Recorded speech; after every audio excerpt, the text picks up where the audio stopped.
So this will be session 3 of our U.S.-India water pumping training partnership. And today is on this session, session 3. Once again, my name is Craig Oldhart.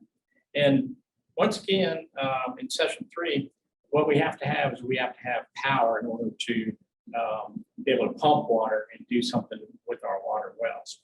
And so what we're going to look at today is our power system. And so we're going to be using solar. And so the first thing we're going to have is our 2 solar panels.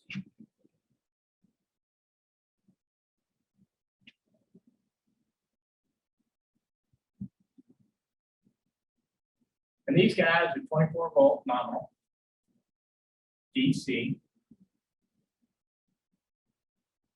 And I just have to have one up here. Went and got it, so I know the information.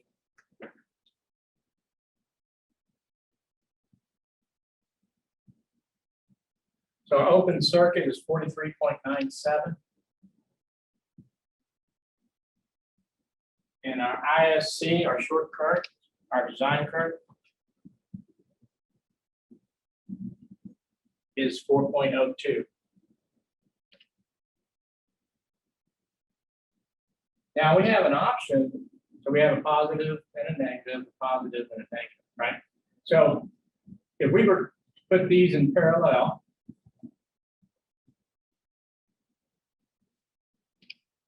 this be a negative and this be a positive. We're going to have 24 volts nominal, right? Or 43.97 open circuit. And we're going to have a short circuit current, since there's 2 of them, short circuit current of 8.04. Okay, so that's what we're looking at for our energy coming off of the solar panels. So now then, the solar panels themselves, they're going to come off and go to our charge controller. Now our charge controller, we can actually, I'm just going to design it for 1 right now. So our charge controller, let me grab one.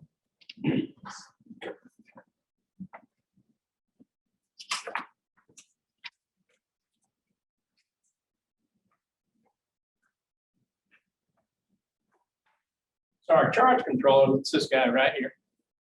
And so it has, make sure I'm on the screen. Yeah, yeah. So it has positive input and a negative input coming off the solar. So this would be the positive, this would be the negative. And then it has a positive and a negative going to our battery. So I'm going to bring it back this way so that we can get to our battery. So we have 2 batteries.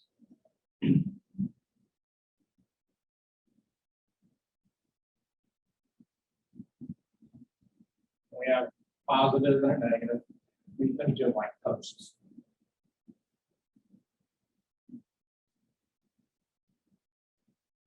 Positive and a negative. Positive and a negative.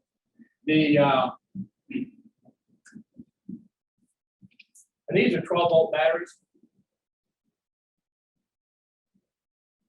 And they're 130 amp hour. So we're going to come down and we're going to hit our top post here, and then we're going to come down and we're going to grab our negative post over here. And we're going to put these in parallel.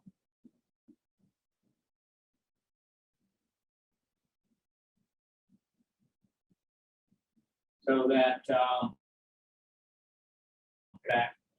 we're going to put these in series. We want to get to 24 volts. So that would be parallel, but that's not what we want to do. We actually want to put them in series. So series is positive to negative. We come across this way. And so we want to go to our open terminal, which would be down here. And then this would come up to our other negative open terminal, which would be here. All right. So now then, since we've got this in series, series builds volts. So now we're going to have 24 volts nominal, but we're still going to have 130 amps. So parallel, which is what we did up here, builds amps, and series, which is what we have down here, builds volts. All right, now then, we have this system set up now. So from here, we can go to our inverter. And so our inverter will be at this location. So this is solar panels.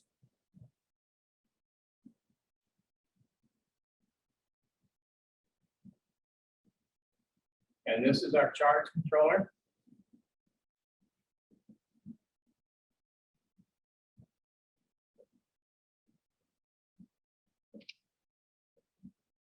And then this right down here can be is our batteries.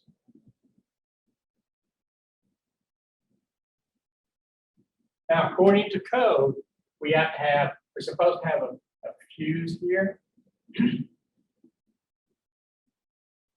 And we also have to have a fuse here. We're actually, on the job site, we're actually going to be using a disconnect instead of a fuse so that we can isolate the equipment. It's real important to isolate your equipment if you can. So this will be the inverter.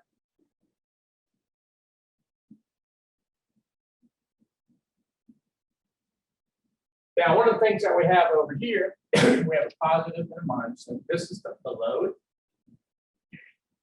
This is solar. This is battery. The load is actually going to be our water well. We're going to come off the positive. And so in the inverter, we're going to have a positive and a negative. And so you're going to have this guy right here will come off and go to the positive of the inverter. And then this one all the way over here, I've tried to draw it where you can see it. It'll come around and it'll come to the negative of the inverter. Now, this is will give us 120 volts at, I'm trying to remember, it's 2,500 watts. So 2,500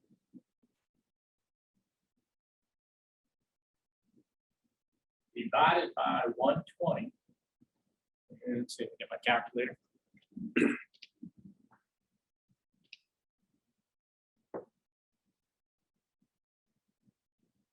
So that's 2,500 divided by 120. So it's going to give us 20 amps. So it's going to be 120 volts at 20 amps. That's a pretty good size inverter. And so this will allow us to power other loads that we're going to have, AC loads. So this will do, the inverter goes from DC to AC. Okay. And the converter is DC to DC. So what we're going to have now, we'll have this inverter to power our AC pump and our pressure pump that we're going to have when we go to do our water pumping systems. And then we have this right here. So this is our load. And our load is going to come down, our DC load. And it's going to power our pump. Our pump's going to be down inside the well. And we're going to have a positive, yes, positive and negative. And so what's nice about, we can wire it up this way. We can wire it to where it goes directly to the batteries. And we also can wire it so it goes directly to the solar panels. So there's 3 different ways we can wire it. Right now, we're going to wire it this way. And we're going to try all 3 at the job site. You know, when we're out there doing the install, we'll try all 3 to see which one's going to work the best, you know, to get us the most water. Because that's what the important thing is to get as much water as possible. And so this pump right here does 1.3 gallons per minute. Not much. I mean, it's actually a lot when you think about it over time. You know, 60 minutes is 60 gallons. And then you're talking 6 hours a day. And so that's going to be, 360 gallons in a day. We have a 500-gallon cistern we're going to be trying to fill. And so this is our submersible pump.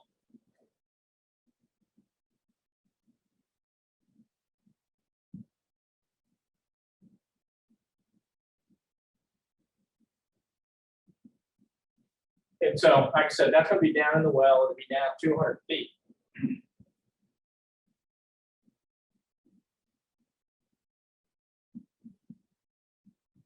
And so that will give us, it's not a whole lot of head, 200 feet. We're going to be looking at a couple of wells out on the job site. I'm going to show you as an example. Here in Texas, we got to go down sometimes 1,200 feet to get decent water. At the location we're at, we hit water actually at about 10, 12 feet, but the well I have on the property is actually at 500 feet. Just make sure we have plenty of water. We have some cattle. We got to make sure we have plenty of water for the livestock. So this is how our DC system would go together. We would have the solar panels putting out 43.97 at 804 amps. Now, one of the things we want to look at, so we have 130 amp battery bank. So what you want to look at is 130 amps. You want to divide that by our 8 amps.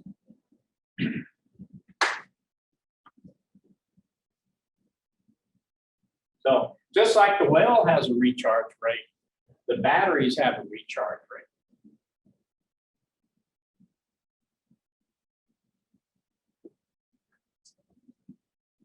So this is 16 hours. So it will actually take 16 hours to fully charge this battery bank. So what we want to do is to make sure that once we install this system, we let it sit for 16 hours. So that would actually, if we're looking at 6 hours per day of sunshine, that's standard here in Texas.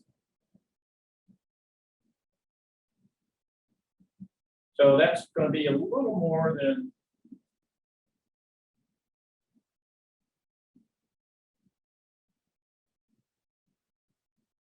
that's going to be 2.5 days.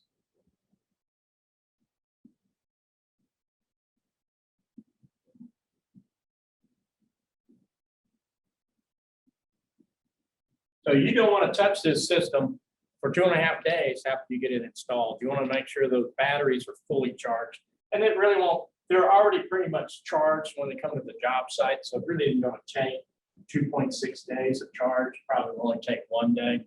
But just to be on the safe side, you're going to want to let them sit, at least a good 2 days before you try to do anything. And so we're going to be running our inverter pretty quick. And that inverter is going to be coming off the solar panels. And if you set it up right, if you design it where it's set up like this, it can go, the solar panels can go straight to the battery. You see how they can come down? Draw that right there. They can go straight to the inverter, straight to the battery. And it doesn't need anything. It doesn't need anything for the battery. It can go straight from the solar panels, is what I'm trying to say. So depending on how you wire it up is going to depend on how everything is going to work. The best way to wire it up is going to be like this, where the solar panels can go straight to the inverter, or the solar panels can go to the battery. Now, another thing that you want to look at, make sure I'm in the picture real good here. So this is where you got to look at how much power you're pulling out of your batteries. So our inverter is 120 volts AC, and our battery bank is 24 volts DC. And so what that does, I'll have to use my calculator again. And so what that does is 120 divided by 24 is equal to 5. So if we're pulling 10 AC amps,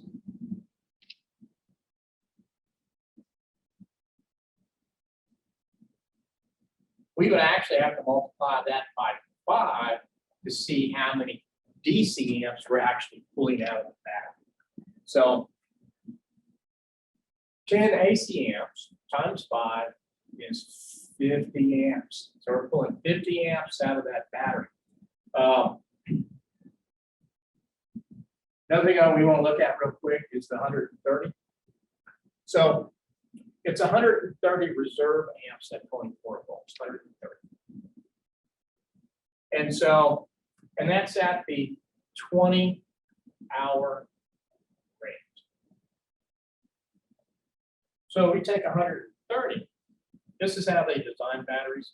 So we take 130, we divide that by 20, we get 6.5 amps. So if we want to get 20 hours out of our battery bank, we don't want to pull any more than 6.5 amps. Usually the sun comes up every 14 hours. So I always like to use 130 and then divide that by 14.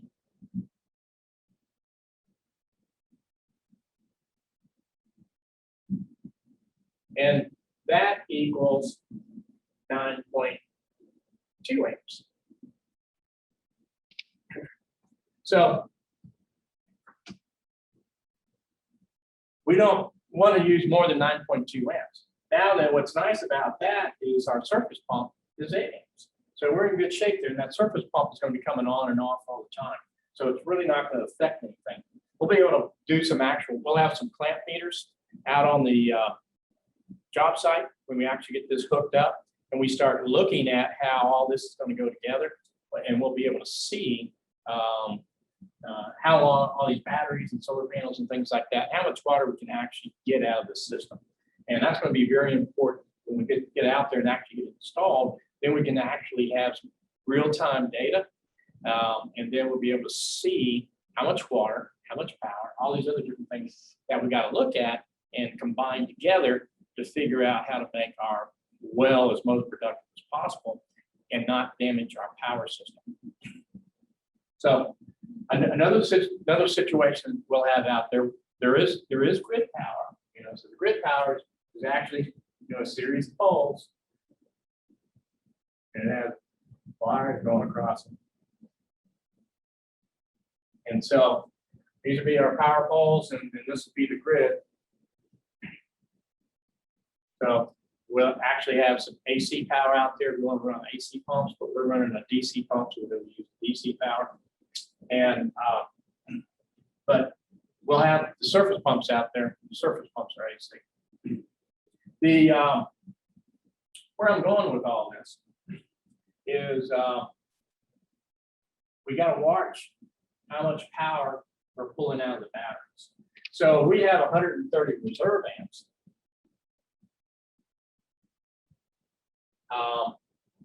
These are DC amps, and we're pulling 50 hours of DC current. Then we're not really going to be pulling very much. I guess we will be with our AC pump, so we'll have to watch our AC pump. So 130 divided by 50 is equal. So we got 2.6 hours that we can run this system at 50 amps or 10 amps AC. So we're going to be running an 8 amp pump. I don't have it with me. I don't know exactly what it is. I'm just saying 8 amps. And so we would have to look at what 8 amps is. It'd be 8 amps times 5. R of F equals 40. So we'll actually be pulling 40 amps out at a time. So that'll be about 3 hours.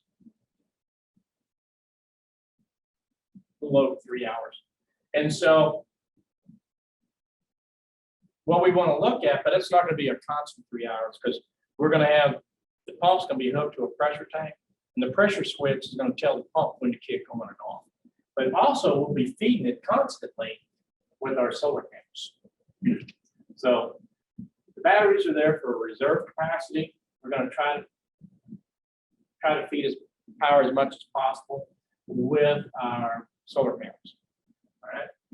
And so that's how all that will go together. So if you have any questions, you can just email them to me. I think that should be most everything that we're going to be doing here. Solar panels, charge controller. All this will have to be grounded, and we'll do the grounds when we're in the field. They have spots for where you put the grounds on all of these. Batteries are kind of difficult. Usually the ground goes to the negative side on the batteries. And on the charge controller, it's got a spot for ground. And so all the grounds need to be hooked together.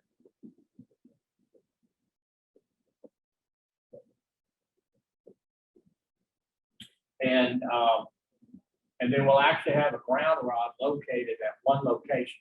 So usually the ground rod's usually located at the inverter.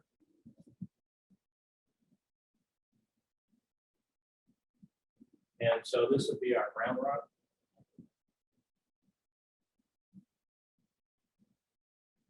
And it's very important to have everything grounded because you don't want to be the ground. If you're the ground, it's going to hurt. It's going to hurt a lot. So make sure we get that grounded and make sure everything's good and safe. And then we'll have different disconnects on the system. We'll have some transfer switches. We'll have other things that we'll be using to make the system easy to operate and take care of itself. And I think that will do almost everything that we have on our power system. So we can get 120 volts at 20 amps out of this inverter. Our battery bank, we'll just go over it again, 24 volts, 130 amps. 2 12s make 24, we're going to put in series. Series.